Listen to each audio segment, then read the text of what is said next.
Hello বন্ধুরা, আজ আমি চলে গেছিলাম শ্রী শ্রী দক্ষিণা কালীমাতা মন্দির, মেদিনীপুর বটতলা।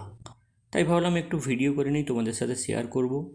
মেন মন্দিরের এন্ট্রান্সে দেখো একখানা খড়গ রয়েছে, ওখানে পাঁঠা বলি হয়।